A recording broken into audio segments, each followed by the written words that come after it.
महोदय, हमें ऐसी विघटनकारी प्रवृत्तियों से होशियार रहना चाहिए जो मौका पाते ही देश में सिर उठाने लगती है। इन विघटनकारी प्रवृत्तियों में कुछ ऐसी है जो सांप्रदायिकता की श्रेणी में आती है, अर्थात किसी धर्म की आड़ में खेली जाने वाली राजनीति, जिसमें एक धार्मिक वर्ग को दूसरे से नफरत करने के लिए उकसाया जाता है। फिर प्रांतवाद या राज्यवाद की प्रवृत्ति है। हमारे देश में सबसे घातक और खतरनाक प्रवृत्ति शायद जातिवाद की है। जब जाति प्रथा शुरू हुई थी तो बहुत अच्छी रही होगी, लेकिन पिछले कुछ वर्षों से इसने हमें राष्ट्रीय और सामाजिक स्तर पर कमज़ोर कर दिया है। इसने हमें छोटे छोटे गुटों में बांट दिया है। इससे लोगों में वर्ग बन गए हैं। कुछ लोग अपने आप को उच्च जाति का कहते हैं तो कुछ मध्यम जाति का और कुछ निम्न जाति का, कुछ की तो कोई जाति ही नहीं है। इस तरह यह असमानता शुरू हुई जिसमें एक वर्ग दूसरे का शोषण करता है।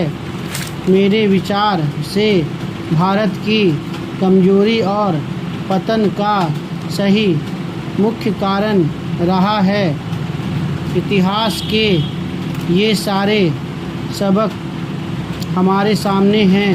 हमने देखा है कि अपनी बहुत सी अच्छाइयों और योग्यताओं के बावजूद भी हम राष्ट्रों की दौड़ में बार बार पिछड़े हैं और हमारे बीच एकता की इस कमी के कारण ही भारत का पूरा समाज ऐसी जातियों और वर्गों में बट गया है जो एक साथ नहीं चल पाते।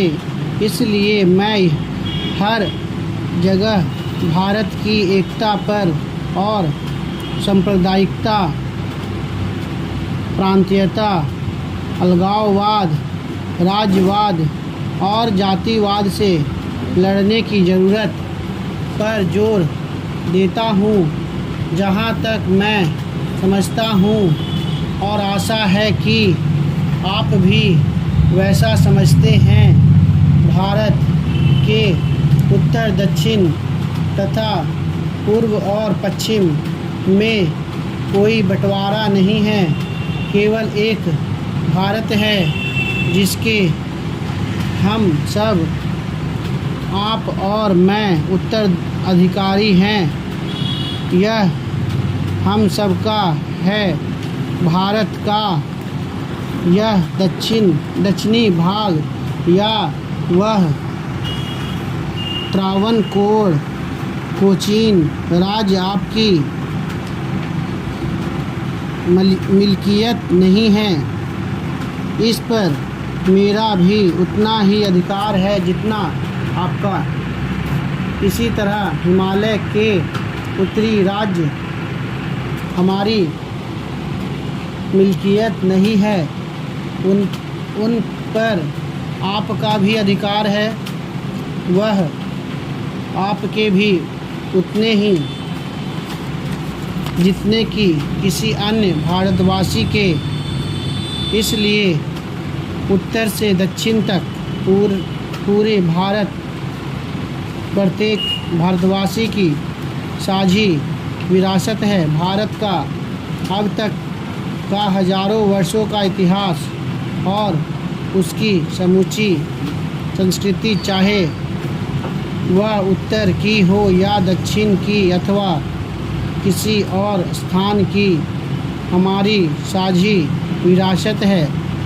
यही नहीं, हमारे सामने फैला विराट भविष्य में हमारी साझी विरासत बनेगा।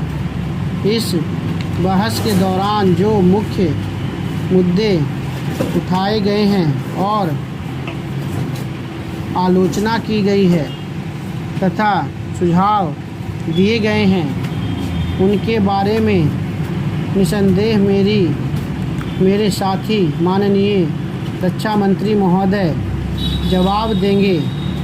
मैं केवल रक्षा व्यवस्था के कुछ मुख्य और बुनियादी सिद्धांतों और खासकर हमारे सामने आने वाली समस्याओं की ओर सदन का ध्यान खींचने के लिए बहस में हस्तक्षेप किया है।